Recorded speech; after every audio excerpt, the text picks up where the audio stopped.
لبيك اللهم لبيك لبيك لا شريك لك لبيك إن الحمد والنعمة لك والملك لا شريك لك لبيك اللهم لبيك. السلام علیکم ورحمۃ اللہ وبرکاتہ. نحمده ونصلي على رسوله الكريم. اما بعد فاعوذ باللہ من الشیطان الرجیم. بسم اللہ الرحمن الرحیم. رب اشرح لي صدری ويسر لي امری واحلل عقدۃ من لسانی یفقهوا قولی. ابن عباس سے روایت ہے کہ وہ عرفہ کے دن نبی صلی اللہ علیہ وسلم کے ساتھ واپس ہوئے. نبی صلی اللہ علیہ وسلم نے اپنے پیچھے بہت شور و غل اور اونٹوں کے مارنے کی آواز سنی تو آپ نے ان کی طرف اپنے کوڑے سے اشارہ کیا اور فرمایا لوگوں اطمینان اختیار کرو، اس لیے کہ اونٹوں کو دوڑانا کوئی نیکی نہیں ہے. یعنی اس وقت ریس لگا رہے ہو، اس میں کوئی نیکی کی بات نہیں ہے کہ کون پہلے پہنچتا ہے. ابن عباس رضی اللہ عنہ نے کہا میں نے دیکھا کہ اس کے بعد کوئی بھی سواری اپنے 2 پاؤں اٹھا کے نہیں دوڑ رہی تھی، یہاں تک کہ آپ مزدلفہ پہنچ گئے. اتنی جلدی سب نے بات مان لی. علی رضی اللہ عنہ سے روایت ہے کہ آپ نے اسامہ رضی اللہ عنہ کو اپنے پیچھے سوار کر لیا، پھر آپ اپنی اونٹنی پر درمیانی چال سے روانہ ہوئے. لوگ دائیں بائیں اونٹوں کو مار رہے تھے، آپ ان کی طرف متوجہ ہوتے تھے اور فرماتے تھے لوگوں سکون کے ساتھ، سکون کے ساتھ. راستے میں جہاں خالی جگہ ہو تیز چلنا، یعنی رش کی جگہ پر ذرا رفتار آہستہ کر لینا اور جب خالی جگہ ہو تو تھوڑا تیز قدم اٹھانا. ہشام بن عروہ اپنے والد سے روایت کرتے ہیں کہ میں اسامہ رضی اللہ عنہ کے پاس بیٹھا ہوا تھا. ان سے پوچھا گیا کہ رسول اللہ صلی اللہ علیہ وسلم عرفہ سے واپسی کے وقت حجۃ الوداع میں کس طرح چل رہے تھے. انہوں نے جواب دیا کہ آپ تیز چلتے تھے اور جب وسیع میدان پاتے تو زیادہ تیز چلتے. یعنی سکون اور وقار کا مطلب سست رفتاری نہیں. راستہ بھر تلبیہ، تکبیر اور تحلیل کہتے آئے. عبد الرحمن بن یزید سے مروی ہے عبداللہ رضی اللہ عنہ جس وقت مزدلفہ سے واپس ہوئے تو تلبیہ پڑھتے رہے. لوگ کہنے لگے کیا یہ دیہاتی آدمی ہے، بدو ہے؟ عبداللہ نے فرمایا کیا لوگ بھول گئے یا گمراہ ہو گئے؟ میں نے اس ذات سے سنا ہے جس پر سورۃ البقرہ نازل کی گئی. وہ اس جگہ فرما رہے تھے لبیک اللہم لبیک، یعنی میں ان کی پیروی میں لبیک پڑھ رہا ہوں اور تم لوگوں کے لیے یہ ایک اجنبی بات ہو گئی. ابن عباس کہتے ہیں کہ عرفات سے مزدلفہ تک اسامہ بن زید رسول اللہ صلی اللہ علیہ وسلم کی سواری کے پیچھے بیٹھے. انہوں نے بیان کیا کہ رسول اللہ صلی اللہ علیہ وسلم جمرہ عقبہ کی رمی تک برابر تلبیہ کہتے رہے. ٹھیک ہے، عرفات سے جو تلبیہ کہنا شروع کیا کب تک جاری رہا؟ 10 تاریخ کو جمرہ عقبہ کی رمی تک. تو اسامہ جو تھے وہ پیچھے بیٹھے ہوئے تھے ساتھ ہی اسی سواری پر. یہ مینشن کرنا کیوں ضروری تھا کہ وہ ساتھ بیٹھے ہوئے تھے؟ تاکہ کسی چیز کو کنفرم کرنا ہو تو ان سے کر لیں. وہ ہر چیز غور سے دیکھ رہے تھے، بالکل ہی ساتھ تھے. اشعث بن سلیم سے روایت ہے کہ میں عبداللہ بن عمر رضی اللہ عنہ کے ساتھ عرفات سے مزدلفہ کو آیا. راستے میں وہ برابر تکبیر اور تحلیل میں مشغول رہے یہاں تک کہ ہم مزدلفہ پہنچ گئے. تو اس میں تلبیہ بھی، لا الہ الا اللہ بھی، تکبیرات بھی. مزدلفہ سارا ٹھہرنے کی جگہ ہے، سارے کا سارا ہی جائے وقوف ہے، البتہ وادی محصر سے ہٹ کر. وادی محصر کون سی جگہ ہے؟ جہاں پر ابرہہ کے لشکر کو مارا گیا تھا. تو وہ عبرت کی جگہ ہے، وہاں نہیں رکنا چاہیے، نہ وہاں وقوف کرنا چاہیے، اس جگہ سے تیزی سے گزرنا چاہیے. مزدلفہ پہنچ کر مغرب اور عشاء کی نمازیں جمع اور قصر ادا کریں. عبداللہ بن مسعود نے بیان کیا میں نے رسول اللہ صلی اللہ علیہ وسلم کو کبھی نہیں دیکھا کہ آپ نے کوئی نماز بے وقت پڑھی ہو. آپ ہمیشہ وقت پر نماز پڑھتے تھے، مگر مزدلفہ میں آپ نے مغرب اور عشاء کو جمع کر کے تاخیر سے پڑھا. یعنی مغرب کے وقت پر نہیں بلکہ عشاء کے وقت میں مغرب بھی پڑھی. دونوں نمازیں ایک اذان اور 2 اقامت کے ساتھ، دونوں نمازیں ایک اذان اور 2 اقامت کے ساتھ ادا کریں اور دونوں نمازوں کے درمیان کوئی سنت یا نفل نماز نہ پڑھیں. ٹھیک ہے، کیا کہا میں نے؟ ایک اذان، 2 اقامت اور صرف 3 مغرب کے فرض اور 2 عشاء کی، کیونکہ قصر، اور ان کے بیچ میں کوئی سنت وغیرہ نہیں. عبداللہ بن عمر رضی اللہ عنہما نے بیان کیا کہ مزدلفہ میں نبی صلی اللہ علیہ وسلم نے مغرب اور عشاء ایک ساتھ ملا کر پڑھی تھی، ہر نماز الگ الگ تکبیر کے ساتھ، اور ان دونوں کے درمیان کوئی نفل یا سنت نہیں پڑی اور نہ ان کے بعد.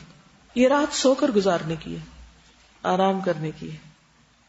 جابر بن عبداللہ حجۃ الوداع والی حدیث میں بیان کرتے ہیں مزدلفہ آ کر آپ نے ایک اذان اور 2 اقامت کے ساتھ مغرب اور عشاء کی نمازیں ادا کی. ان دونوں نمازوں کے درمیان کوئی دوسری نماز نہیں پڑھی. پھر طلوع فجر تک آپ نے آرام فرمایا. اگر کوئی مزدلفہ کو مس کر جائے، یعنی کہ پہنچ ہی نہیں پایا اور رات کا کوئی حصہ بھی اس کو نہیں ملا، تو اس کو دم دینا ہوگا. ٹھیک ہے، جانور کی قربانی. لیکن یہاں سے اگر کوئی ارلی نکلنا چاہے تو اس کی اجازت ہے. خواتین، بچے، کمزور، بوڑھے لوگ اگر آدھی رات کے بعد مینا کی طرف روانہ ہونا چاہیں تو ہو سکتے ہیں، کیونکہ اس کے بعد مینا جانا ہے. حضرت عائشہ سے مروی ہے کہ ام المومنین سودہ رضی اللہ عنہا نے نبی صلی اللہ علیہ وسلم سے مزدلفہ کی رات عام لوگوں سے پہلے روانہ ہونے کی اجازت چاہی. آپ بھاری بھرکم بدن کی عورت تھی تو آپ نے ان کو اجازت دے دی، کیونکہ بھیڑ میں رش میں ان کے لیے مشکل تھی، اور ان کے اس عمل یا اس اجازت کی وجہ سے اور بھی بہت سے لوگوں کے لیے آسانی ہو گئی. عبداللہ بن عمر اپنے گھر کے کمزوروں کو پہلے ہی بھیج دیا کرتے تھے.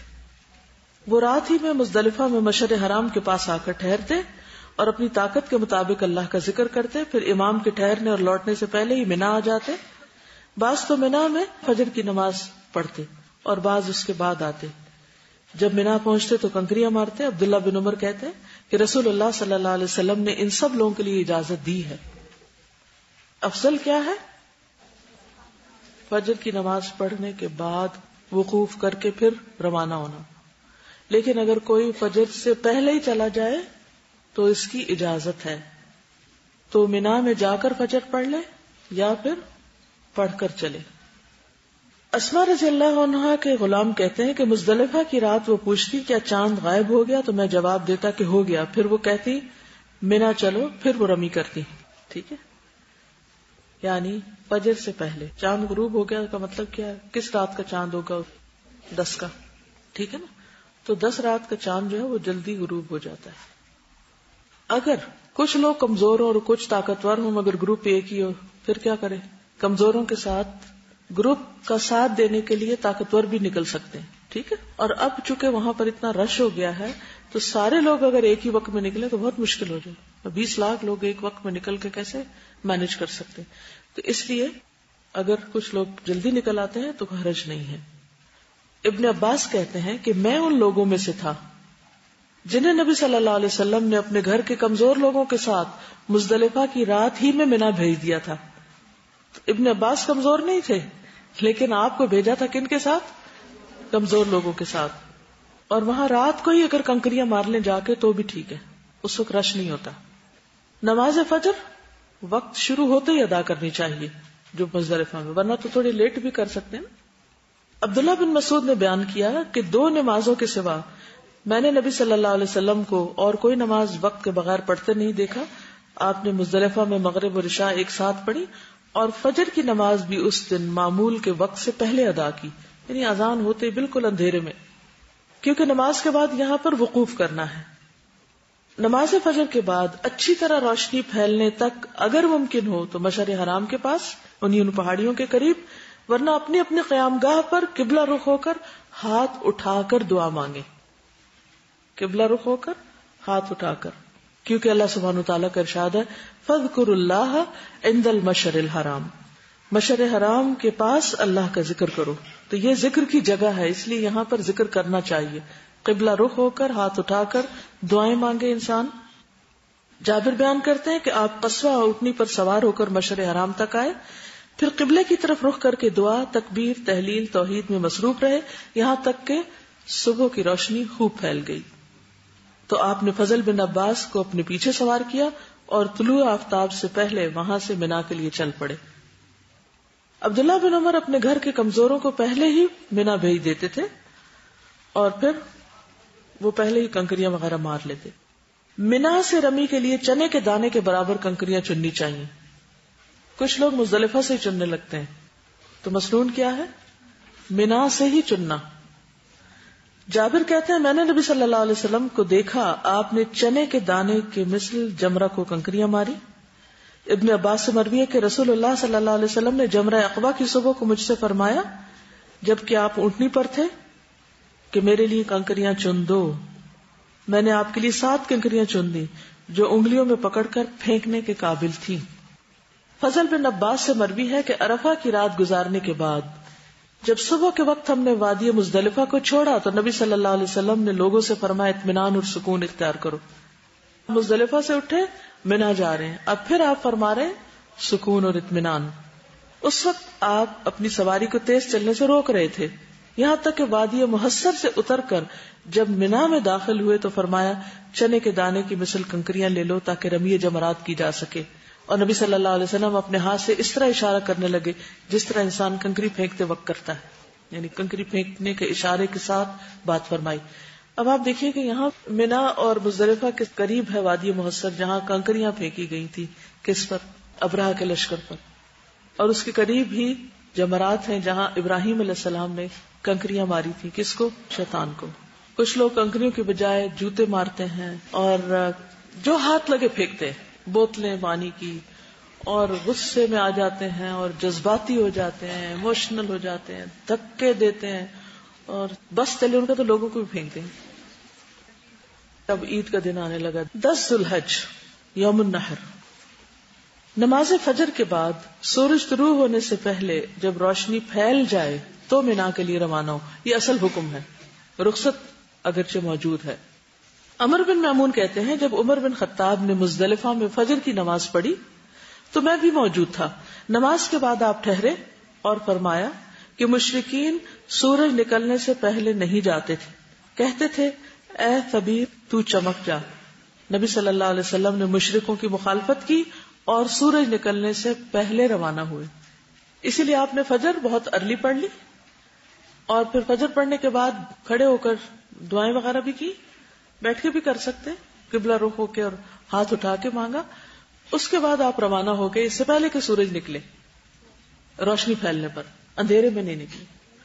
دیکھیے سورج کی تو دھوپ ہوتی ہے, اس سے پہلے بھی تو روشنی ہوتی ہے نا. فجر طلوع ہوتے ہی روشنی شروع ہو جاتی ہے, اندھیرا ختم ہونے لگتا ہے.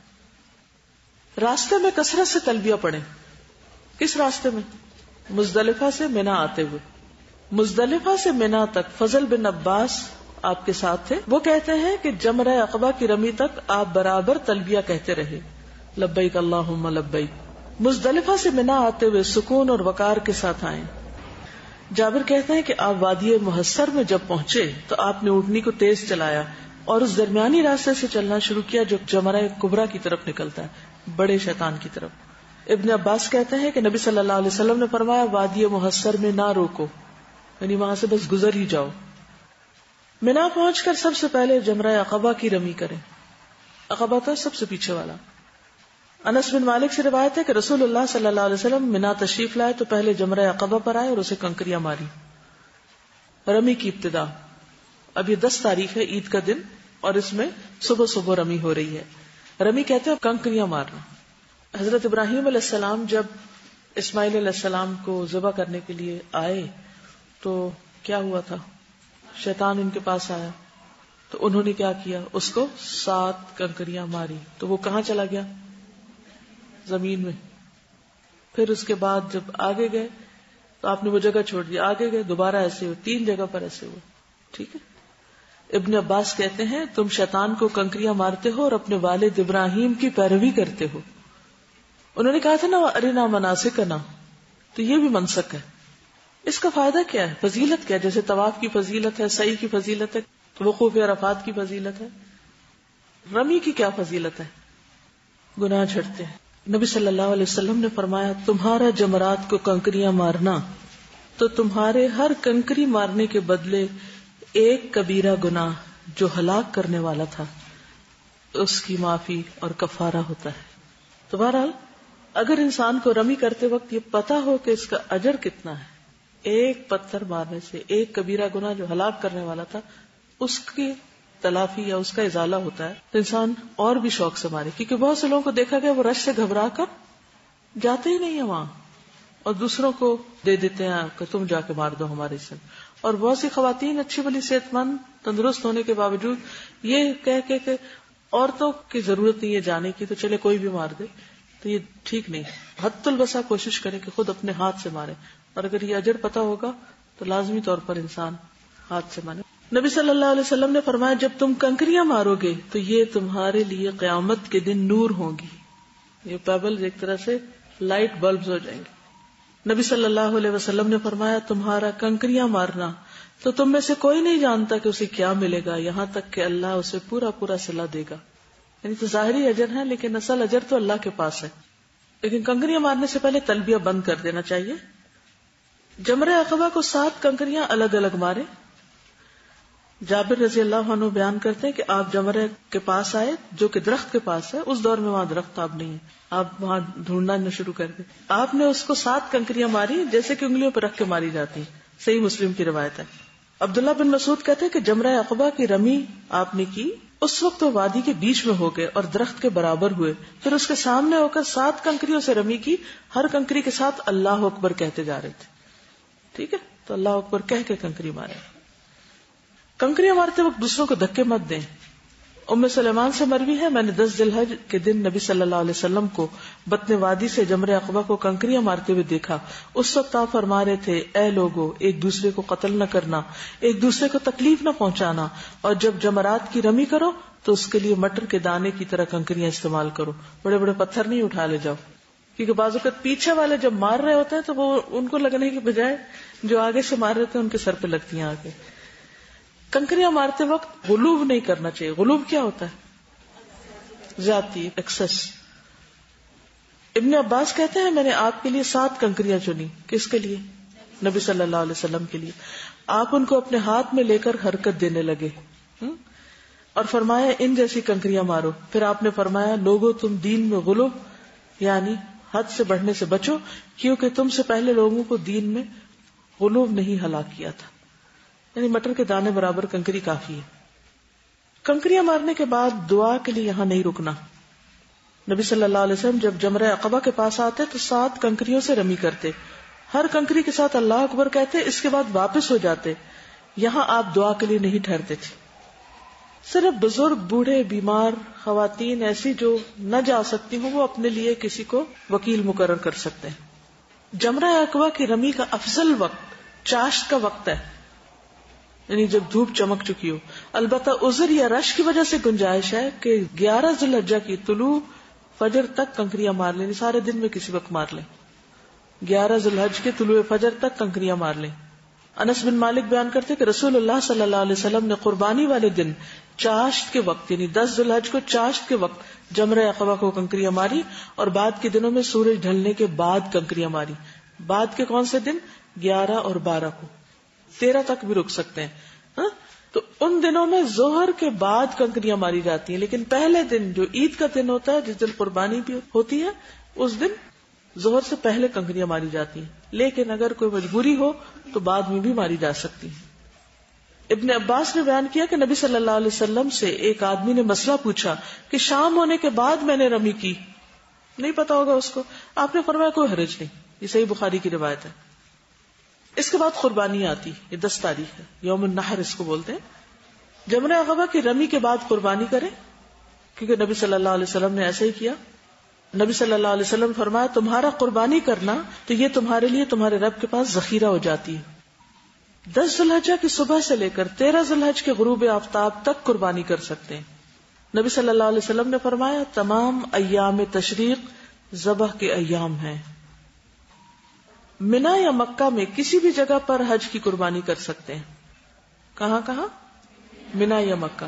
نبی صلی اللہ علیہ وسلم نے فرمایا منا کی تمام جگہ قربان گاہ, یہ سارا میدان قربانی کا ہے. استطاعت کے مطابق ایک سے زیادہ جانور قربان کر سکتے ہیں. نبی صلی اللہ علیہ وسلم نے اس موقع پر کتنے اونٹ ذبح کیے؟ 100. ہم ایک پر بھی خوش ہو جاتے ہیں. 100 اونٹ, ان میں سے 63 آپ نے اپنے ہاتھ سے کیے اور باقی حضرت علی نے کیے. اور صرف اونٹ نہیں تھے, گائے بھی ذبح کی تھی آپ. ہم یہی پوچھتے رہ جاتے ہیں یہ واجب ہے, یہ مستحب ہے, یہ فرض ہے, یہ ہاں ایک سب کی طرف سے ہو جائے گی یا سب کو الگ الگ کرنی ہوگی یا پھر کس کو کرنی چاہیے کس کو نہیں. میں ہمیشہ یہ کہتی ہوں کہ نبی صلی اللہ علیہ وسلم کے پاس کتنا مال و دولت تھا, بہت زیادہ. آپ پر زکوٰۃ فرض تھی, آپ کے پاس جو آتا تھا چلا جاتا تھا. تو اس کا کوئی تعلق اس سے نہیں کہ آپ صاحب نصاب ہوں. کہ آپ کے پاس اتنا گولڈ ہو تو پھر آپ کو قربانی دینی ہے، ادروائز نہیں. یہ تو محبت کی بات ہے، قرب حاصل کرنے کی بات ہے. تو جب آپ کسی کا قرب حاصل کرنے لگتے ہیں تو اس قسم کے سوال کرتے ہیں. انسانوں کے قرب کے لیے بھی ہم ایسے سوال نہیں کرتے. کہاں یہ کہ رب کے قرب کے لیے کام کرنا ہو اور ہم وہاں سوال جواب شروع کر دیں. حج تمتع اور حج قران والوں کے لیے قربانی واجب ہے. جو قربانی نہ کر سکے وہ کیا کرے؟ وہ 3 روزے ایام حج میں رکھیں اور 7 گھر آ کے رکھیں. وَأَتِمُّ الْحَجَّ وَالْعُمْرَةَ لِلَّهِ فَإِنْ أُحْصِرْتُمْ فَمَا اسْتَيْسَرَ مِنَ الْهَدْيِ وَلَا تَحْلِقُوا رُؤُوسَكُمْ حَتَّى يَبْلُغَ الْهَدْيُ مَحِلَّهُ فَمَنْ كَانَ مِنْكُمْ مَرِيضًا أَوْ بِهِ أَذًى مِنْ رَأْسِهِ فَفِدْيَةٌ مِنْ صِيَامٍ أَوْ صَدَقَةٍ أَوْ نُسُكٍ فَإِذَا أَمِنْتُمْ فَمَنْ تَمَتَّعَ بِالْعُمْرَةِ إِلَى الْحَجِّ فَمَا اسْتَيْسَرَ مِنَ الْهَدْيِ فَمَنْ لَمْ يَجِدْ فَصِيَامُ 3 أَيَّامٍ فِي الْحَجِّ و7 إِذَا رَجَعْتُمْ تِلْكَ 10 كَامِلَةٌ ذَلِكَ لِمَنْ لَمْ يَكُنْ أَهْلُهُ حَاضِرِ الْمَسْجِدِ الْحَرَامِ. لوکل نہ ہو. وَاتَّقُوا اللَّهَ وَاعْلَمُوا أَنَّ اللَّهَ شَدِيدُ الْعِقَابِ.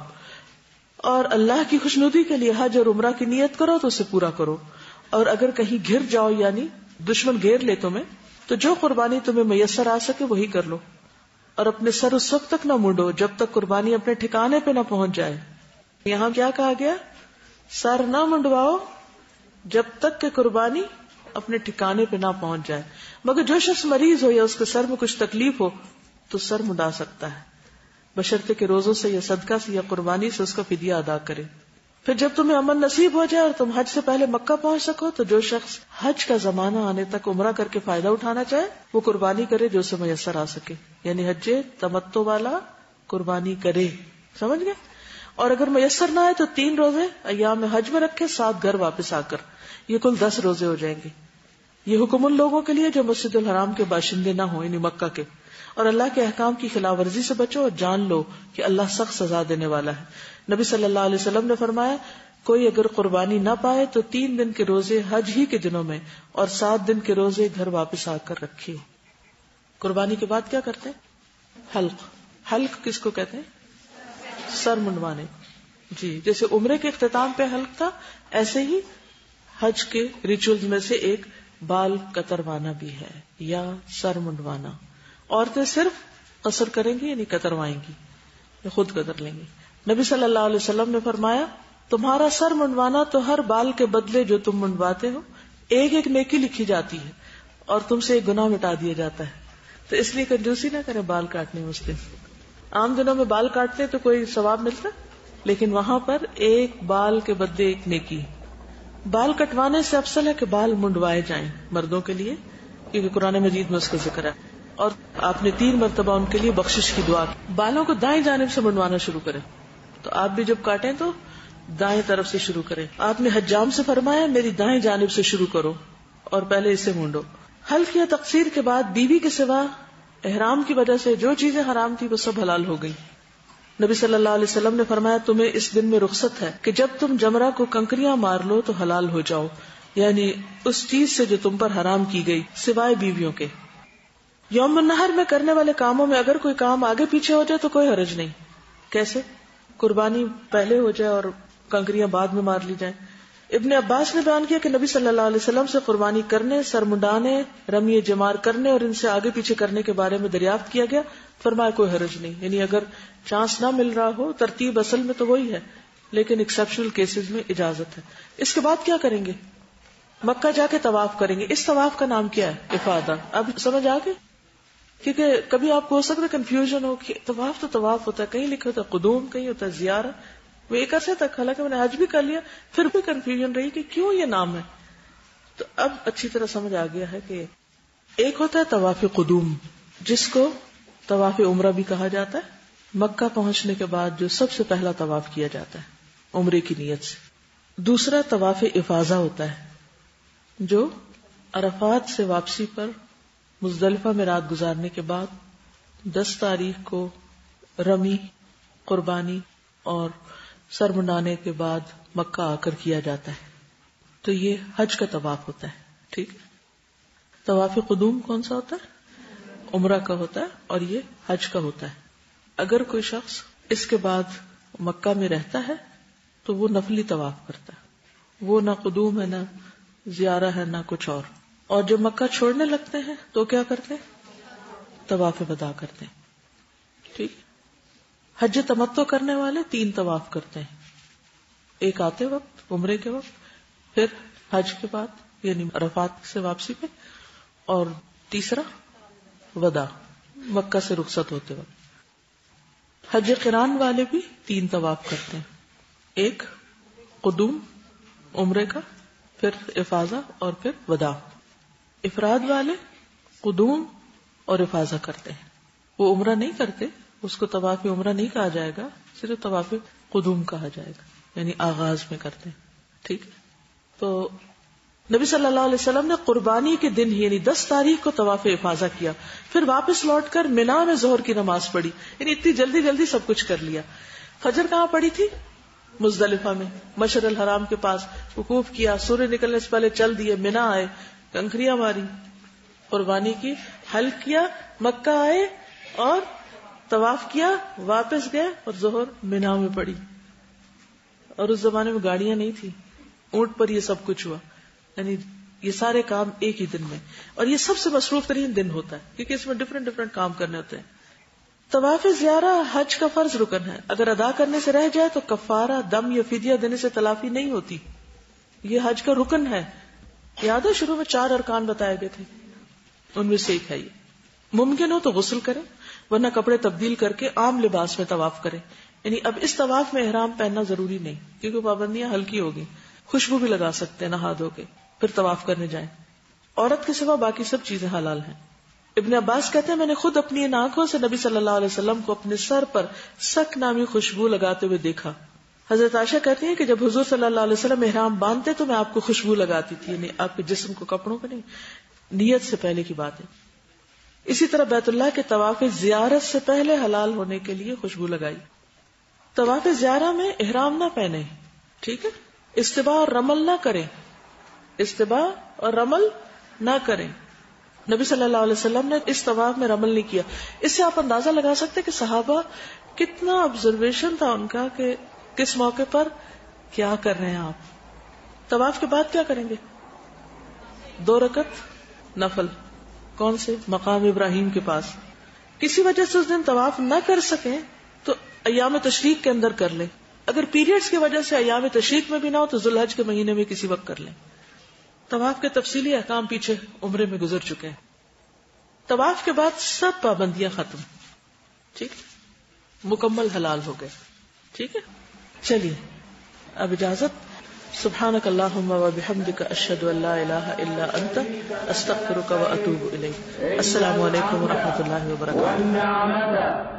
لك والملك لا شريك لك لبيك اللهم لبيك والنعمة لك والملك لا شريك لك لبيك اللهم لبيك لك لبيك إن الحمد والنعمة لك والملك لا شريك لك لبيك اللهم لبيك لا شريك لك لبيك إن الحمد والنعمة لك والملك لا شريك لك لبيك اللهم لبيك لا شريك لك لبيك إن الحمد والنعمة لك والملك لا شريك لك لبيك اللهم لبيك لا